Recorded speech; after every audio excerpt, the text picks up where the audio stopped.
बिस्मिल्लाहिर्रहमानिर्रहीम। पाक farm official की जानिब से तमाम भाइयों को अस्सलाम वालेकुम। आज हम नेचुरल इम्यूनो बूस्टर्स के बारे में बात करेंगे कि आप अपने बर्ड का नेचुरली इम्यूनिटी सिस्टम किस तरह बूस्ट कर सकते हैं और अपने बर्ड को डिजीज से बचा सकते हैं। अब ये इम्यूनो बूस्टर्स का आपको क्यों बता रहा हूँ, क्योंकि इम्यूनिटी सबसे ज़्यादा मैटर करती है। तो अगर आप अपने बर्ड की इम्यूनिटी को बूस्ट करते हैं कुछ चीज़ें दे के, तो आपका बर्ड कभी भी बीमारी का शिकार नहीं होगा, बल्कि आपका बर्ड उस बीमारी से लड़ने की सलाहियत रखता होगा। इसी वजह से अगर कोई वायरल या बैक्टीरियल डिजीज आए तो वो सबसे पहले इम्यूनिटी पे अटैक करती है। तो अगर आपके बर्ड की इम्यूनिटी स्ट्रांग होगी तो आपका बर्ड इजीली उससे लड़ पाएगा। तो बढ़ते हैं अपनी कुछ चीज़ों की तरफ। इम्यूनिटी बढ़ाने में कुछ स्पेसिफिक चीज़ नहीं है, ये काफ़ी सारी चीज़ें हैं। अगर इनको आप इस्तेमाल करते रहते हैं रोज़मर्रा की ज़िंदगी में, या अगर डिजीज़ का खदशात ज़्यादा बढ़ जाते हैं, आप समझते हैं कि डिजीज़ के खदशात ज़्यादा हैं, तो आप ये इम्यूनिटी बूस्टर्स इस्तेमाल कर सकते हैं। अब सबसे पहली चीज़ जो वो एक्सरसाइज। अगर आपका बर्ड एक्सरसाइज करता रहेगा, फ्री रेंज में रहेगा, तो उसका इम्यूनिटी सिस्टम काफी हद तक बूस्ट होगा। दूसरे नंबर पे जो चीज है, पानी का इंटेक आपका बर्ड का ज्यादा होना चाहिए। अगर आपका बर्ड फ्री रेंज में है तो आपका बर्ड जब एक्सरसाइज ज्यादा करेगा, उससे आपके बर्ड का पानी का इंटेक ज्यादा होगा, और पानी का इंटेक ज्यादा होने से इम्यूनिटी काफी अच्छी बूस्ट होती है। अगर आप लहसुन और अदरक का बाकायदगी से इस्तेमाल करें तो ये भी इम्यूनिटी को बूस्ट करते हैं, बड़े अच्छे नताइज हासिल होते हैं। इसके अलावा मार्केट से जो बचा कुचा वेस्टेज फ्रूट्स वेजिटेबल्स होते हैं वो भी आप अपने बर्ड्स को दे सकते हैं। उनसे काफ़ी हद तक आपके बर्ड की इम्यूनिटी बूस्ट होती है, और ये काफ़ी अच्छा और चीप सोर्स है। इसके अलावा मोस्ट इफेक्टिव चीज़ जो है वो ऑरेंज और लेमन है। ये बहुत अच्छी चीज़ है। अगर आप अपने बर्ड को पानी दे रहे हैं तो उसमें आप लेमन या ऑरेंज का इस्तेमाल करें, बड़े ही अच्छे नताइज हासिल होते हैं और बर्ड की इम्यूनिटी जोरों शोर से आगे बढ़ती है। इसके साथ साथ सिरका एक अहम किरदार अदा करता है इम्यूनिटी बूस्टिंग में। इसके अलावा गोभी, दही, पालक, लाइजोविट, गार्लिक और दारचीनी, और जो आप खुराक दे रहे हैं उसमें अगर गंदम मकई मिक्स डाले हैं तो वो सबसे बेस्ट है, वो भी इम्यूनिटी को बूस्ट करते हैं। अब इसमें एक नुस्खा सा भी बन के आता है। अगर आप लहसुन और दारचीनी दोनों को मिक्स करके अपने बर्ड को खिलाते हैं तो इससे बहुत अच्छे नताइज हासिल होते हैं। ये हमने पर्सनली भी इस्तेमाल किया है, बड़ी ही अच्छी चीज़ है। इसके अलावा इम्यूनिटी बूस्टिंग में मल्टी वाइटामिन्स का भी काफ़ी अहम किरदार है। अगर आप मल्टी वाइटामिन्स इस्तेमाल करना चाहें तो आप कर सकते हैं, अदरवाइज जो ये सारी चीज़ें हैं ये नेचुरल चीज़ें हैं, इनको आप इस्तेमाल करें, इंशाल्लाह बेबहा आपको फायदे होंगे। आपके बर्ड का इम्यूनिटी सिस्टम इतना स्ट्रांग होगा कि आपको कभी किसी मेडिसिन की जरूरत नहीं पड़ेगी। अगर आप कहते हैं कि मेरे पास दही नहीं है, लेमन नहीं है, फ्रूट्स नहीं है, इस तरह की चीज़ें नहीं है, तो मैं इंग्लिश कोई मेडिसिन इस्तेमाल करना चाहता हूँ, तो उसमें मैं रेकमेंड आपको करता हूँ कि आप लाइजोविट इस्तेमाल करें। ये बड़ी अच्छी चीज़ है। इसको अगर ज़्यादा इस्तेमाल करेंगे तो साइड इफेक्ट्स हैं। ऑन एन एवरेज वीक में 2 दफ़ा 3 दफ़ा ये आप लाजमी से इस्तेमाल करें। ये भी इम्यूनिटी बूस्टिंग में काफ़ी अहम किरदार अदा करता है। इसके अलावा अपने बर्ड को अगर आपने केज के अंदर बंद करके रखा है, आपका बर्ड स्ट्रेस में आता है, तब भी उसकी इम्यूनिटी सिस्टम लो होगा, तो अपने बर्ड को फ्री रेंज में छोड़ें। अब ये इतनी सारी चीज़ें मैंने आपको बताई हैं, इनमें मोस्ट इंपॉर्टेंट चीज़ें मैं आपको गिना देता हूँ, जिसमें सिरका, लेमन, ऑरेंज, दही, गोभी और एक नुस्खा लहसुन और दारचीनी का। ये इन सब में मोस्ट इंपॉर्टेंट चीज़ें जो कि आप इस्तेमाल करते रहें हफ्ते में 2-3 दफ़ा, तो आपके बर्ड का इम्यूनिटी सिस्टम काफ़ी हद तक बूस्ट होगा। अगर आप देखें कि डिजीज़ का कोई खदशा है, कोई डिजीज़ आ रही है, तो आप उस टाइम पे अपने बर्ड को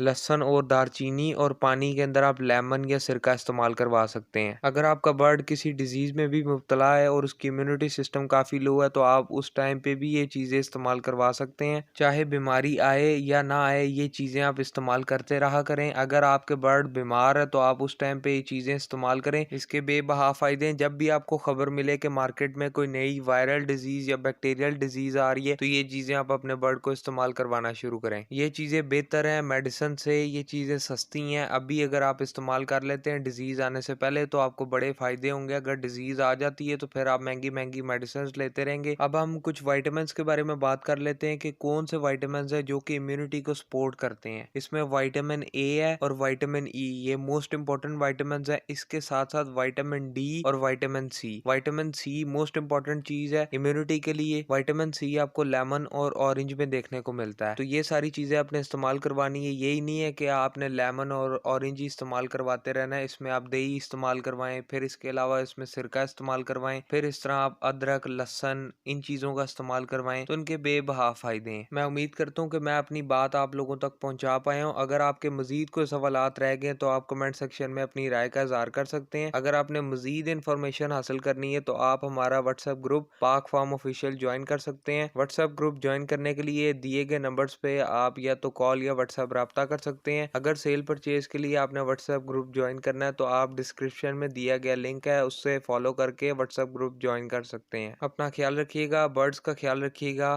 फी ईमान अल्लाह।